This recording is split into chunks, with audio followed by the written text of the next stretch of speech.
everyone. Welcome to JMac Investing. My name is Jason. We have another special treat today, another CEO interview. Today, we have the privilege and honor to interview the founder and CEO of Lion Electric Company, which if you're under a rock somewhere and we're unaware that they're coming public via a SPAC, Northern Genesis Acquisition Corporation, ticker symbol NGA. But no further ado, we'll go ahead and bring on Mark. How are you doing, sir? Hi, Jason. I'm doing good. How are you?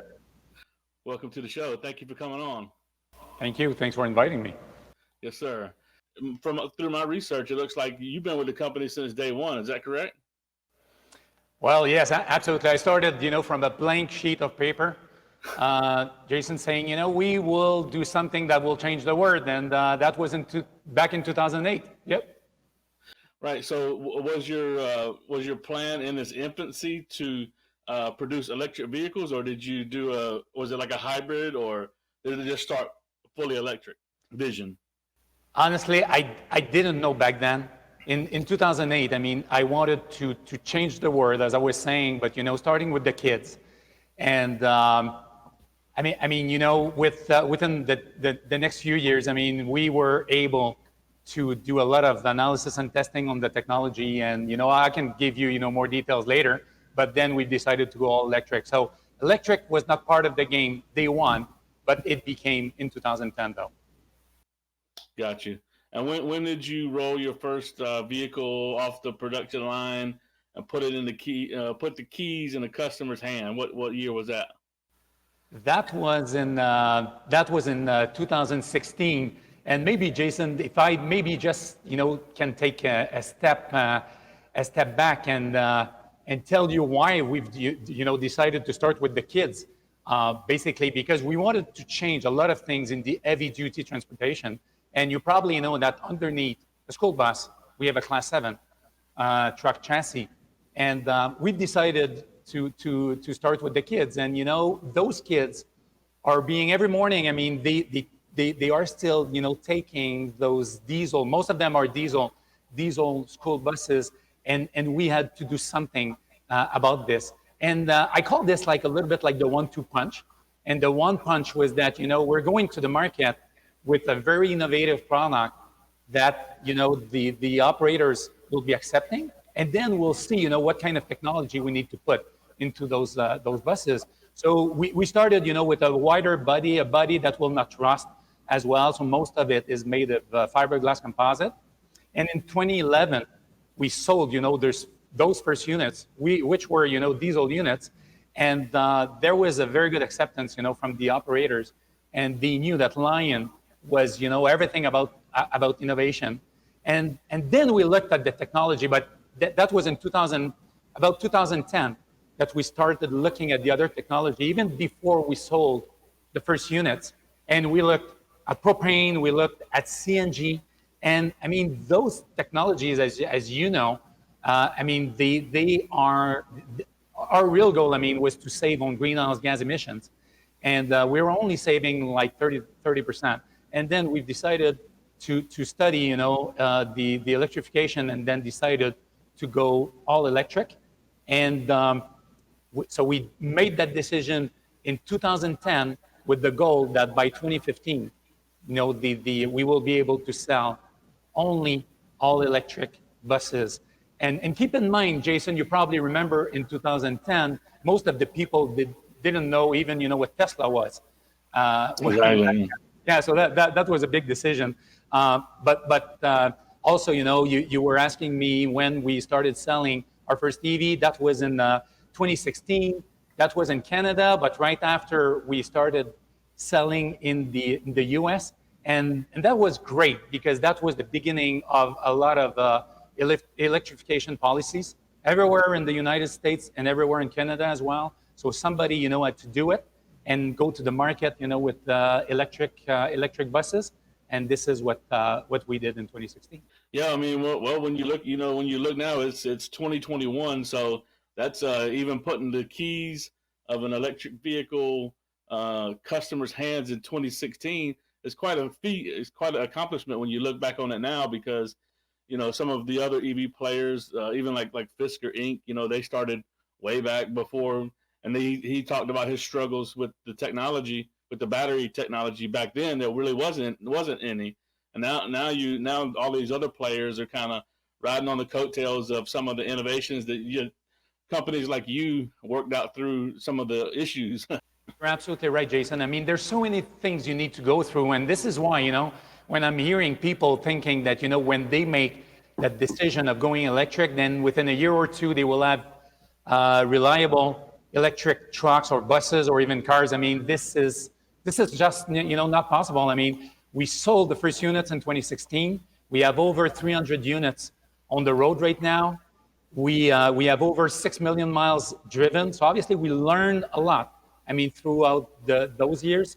And we've learned something as well. We've learned that selling an electric vehicle is totally different from selling the diesel vehicle. So having the right vehicle that you can obviously manufacture and sell to your customers is one thing.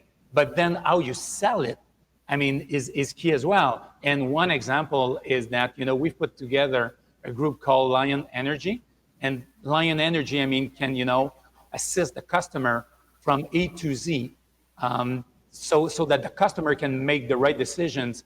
One example will be in terms of the charging infrastructure. So do they need to go level 3 in DC charging, or they can go level 2 with AC charging? Do they want to do vehicle to grid also? And we can get into more details later, but those type of things is key, for a customer to have a success launch of their EVs. So that does kind of lead into some of our other topics that we wanted to touch on. But like you guys actually offer the entire package when you begin to deal with the customer, whether it be a school system or like a recycling or trash trucks or whatever. You approach them and you say we can contract you for these vehicles, but we can also come into your place of business, set up chargers. We can do so. Your whole end-to-end business. The contract is the entire.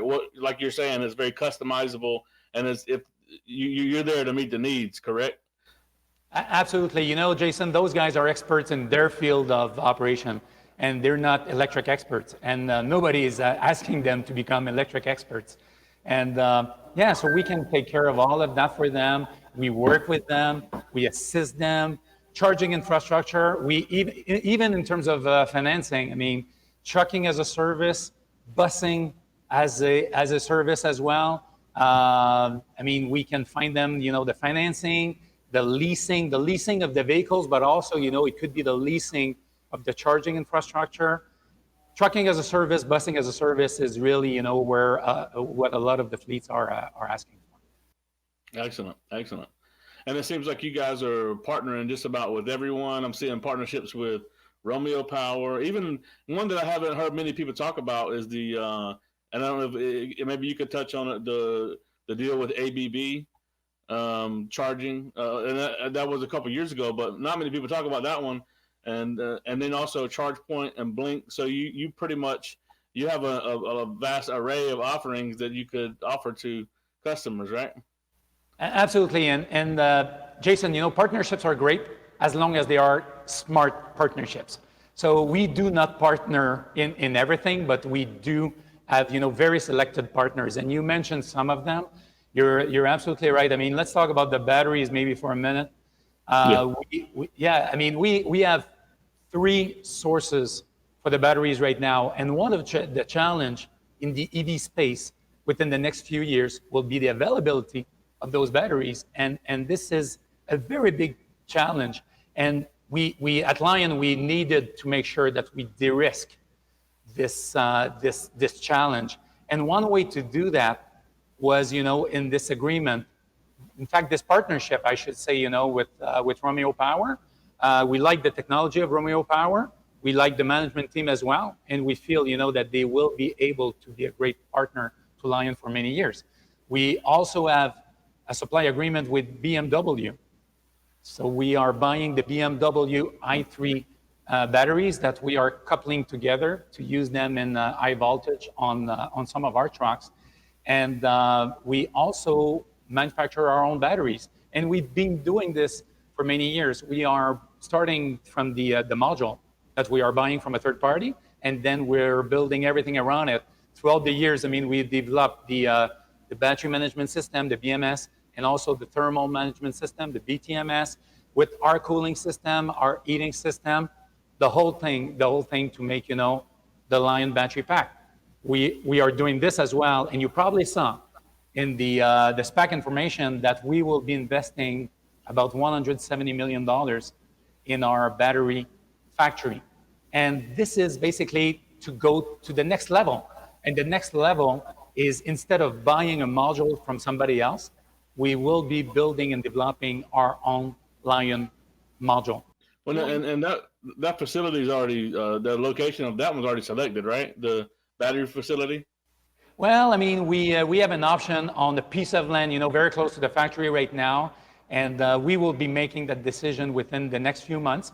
So we're fine-tuning right now the financial model, but this factory will be open in 2022.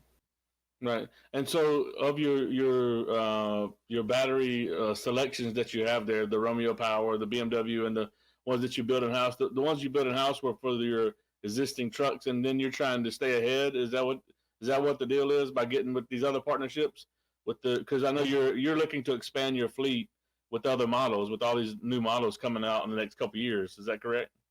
Absolutely, Jason. And our forecast is we will be selling over 18,000 units in 4 years from now. So we need to make sure that there will be no issue with the availability of those components, and especially with respect to the batteries. So there is, you are right. I mean, with respect to the technology, need to make sure we're always ahead of the curve, and also in terms of supply, making sure there will be no lack of supply for the major components. So all the major components at Lion, we have multi-sourcing, and especially, I mean, for the batteries, where we have 3 sources of supply, as I said. What was pretty interesting looking over your slide deck is that you do a lot of, I'd say the majority, it seems as if the majority of the manufacturing and production of the buses is done in-house, other than some of the things that you can outsource, but you have a lot of your IP. And what percentage do you say that you do in-house when you're manufacturing or even coming up with these new concepts? Well, we basically take charge of everything that we need to. So we with respect to the batteries, I mean, the BMS was not at the level we expected, I mean, a few years ago, and we decided to develop our own BMS, the battery management system. Same thing with the BTMS.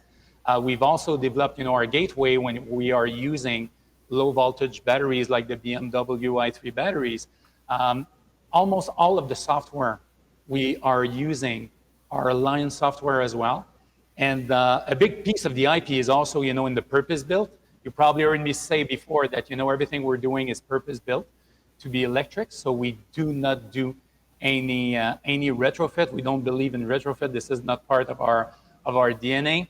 So purpose built means that, the truck that you see behind me right now was built and designed and developed, by Lion from the ground up, with everything, almost everything being Lion's proprietary. That being said, I mean, obviously, if a great component is being offered by one of our tier 1 suppliers, well, we go with it. And one good example will be, the motor and the drives that we are using right now. I mean, we are buying them from a tier 1 supplier that, as a great product. So why spend money and invest money in something that, that has been done already? So then, we are going with our tier 1 supplier. Right. It makes sense. To me, it was just exciting to know that, because there's been some players of recent that where it's come to surface that they're really actually basically buying full, they're retrofitting vehicles, and to find out that you guys are doing so much of that in-house, and like you said, you can customize it to the order of whatever a spec that a customer would need. I really do think that kind of sets you apart. Would you say? Absolutely. And also, Jason, when you take control of everything, then you're never at the mercy, let's say, of somebody else that at some point let's say a big OEM, a big manufacturer could decide that they will stop, doing that chassis, or they will go with another type of chassis, and then you're always, relying on those guys. But Lion, we've decided that we will not be relying on those type of things, and this is why, we're doing our own battery packs, we're doing our own chassis, we're doing our own, bus buddy, our own truck cabins as well. That's why. Can we talk about your current lineup of vehicles and then the progression on the next iterations of your vehicles that you're hoping to? So right now you have what, 3 or 4 models? 7. Seven Yeah. models. Yeah, we have 7 electric models, Jason. So basically, the Type C electric bus, which is, the one that most of the people, have seen on the street. We have also a Type A school bus, which is a minibus. We have the Lion M, which is a mini shuttle bus as well. And on the truck side, we have 4 models of trucks, from the Lion 6, the Class 6, that we started to deliver within in the last few weeks, and we also have the Class 8. And one of the Class 8 is the Class 8 refuse truck. And to our knowledge, this is the only all-electric refuse truck on the roads right now, meaning that this is an all-electric body sitting on an all-electric chassis as well. So we do have 7 models right now, 4 trucks, 3 buses, and within the next 2 years, we are coming up with 8 additional models, 7 trucks, and 1 bus. So the 1 bus is the Type D school bus, which is the flat nose. So then, we will have a full lineup of school buses. And one of the truck that everybody, is looking for and waiting for right now is the Lion 8 tractor. And the Lion 8 tractor, so every time, we're talking about our trucks and buses, Jason, you remember, we're always talking about the urban trucks, urban buses, meaning that they are doing up to 250 miles. And this is a lot of, what the market is requesting, up to 250 miles for the lifting. So in 2021, we're coming up with the tractor, we're coming up with the bucket truck as well in 2021, and in 2022 we will be launching the Lion 5, which is the Class 5 electric truck, also the Class 7 electric truck, and also the electric ambulance. So a lot of people are asking for the electric ambulance, and we are in a partnership with the mayors on this, and we're excited about this full lineup of products.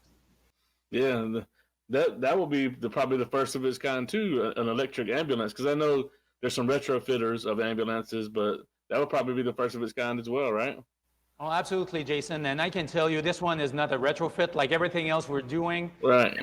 No, this is a real, electric ambulance. From ground up. Yeah. Wow, that's awesome. And what is what are you looking at with is it going to be Class 8, your tractor trailer? Yeah, absolutely, Jason. The tractor trailer is going to be it's a Class 8, and on board probably a little bit over 500 kilovolt UH. What range would you say are you expecting or hoping to get to? Yeah, on those? it's about 250 miles, and the requests we're getting from the customers are up to 150 miles. Keep in mind though that every year we're increasing the density of the batteries, and then the range is going up. So Right. The rule of thumb is that what we are selling at 250 miles today will probably be like 275 miles within a year, and then 300 miles within a couple of years. So basically our goal is to slowly but surely get into the long haul range within the next 6 to 7 years. And that's the reason we're not investing in fuel cells or any hybrids technologies. We don't need to do that. The batteries will go there, and that's the reason why today we are selling urban, but this urban range mileage obviously is going up on an annual basis. Exactly. Yeah, that's awesome. So I know a lot of people are anticipating the announcement of the U.S. hopefully U.S. manufacturing plant. But I think another thing that I think is being missed is in your slide deck as well, is the fact that you're not only going to be having a new manufacturing facility, but you're also going to be opening up some new experiential type centers. Which, I mean, with the product that you have and the money that these companies are going to spend, they're obviously going to want to put their hands on it and see it. So that's very clever as well. And I think not many people are talking about that. So you guys are looking to expand those experience centers, quite a few of them, right? Absolutely. The experience centers, I mean, this is a place where we are doing the training, and we provide, the turnkey experience basically to the customer, making sure that our customers have a smooth transition to EV. This is a place also, where they can do ride and drives. They can drive the products, and will Right. you be buying a car without trying it? I mean, this is what a lot of companies are asking their customers to do, right? I mean, buying the trucks on paper. So one of the big, one of the things that the customers like about Lion is that they can drive the electric trucks and the electric buses. We can go to them, or they can come, to our experience centers or to our factory. And you're absolutely right. Right now, we do have experience centers in Quebec, in Sacramento, in LA, Albany, Seattle, and we will be, opening in Phoenix, Jacksonville, Colorado, Texas, Indiana, probably other states as well. I mean, we're following our customers basically, and also in British Columbia.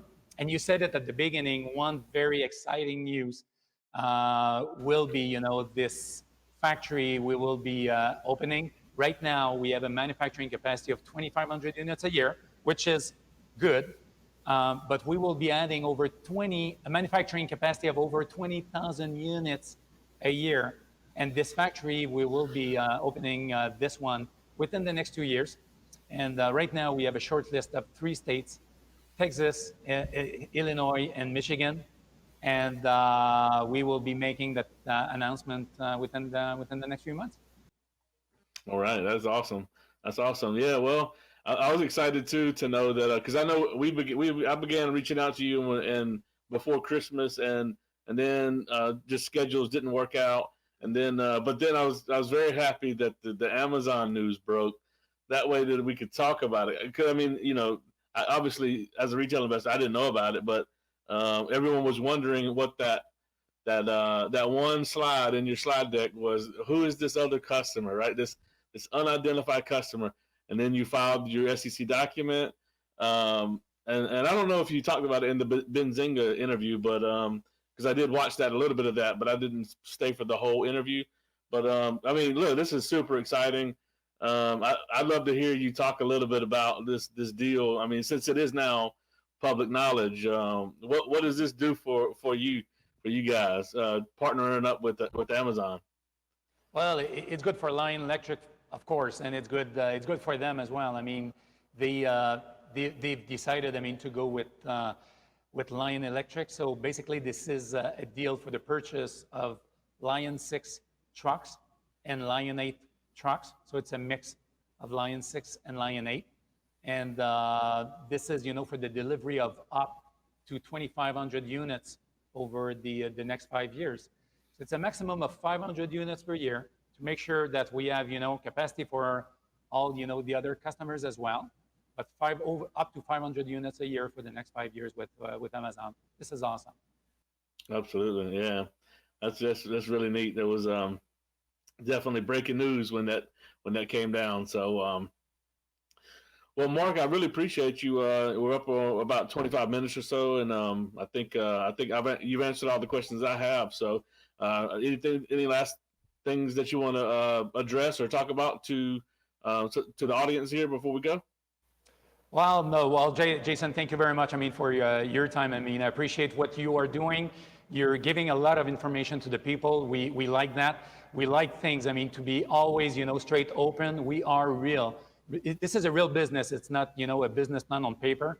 As you know, we have real vehicles. We have real customers. We have a real manufacturing capacity of 2,500 units with very skilled employees and a real, supply chain.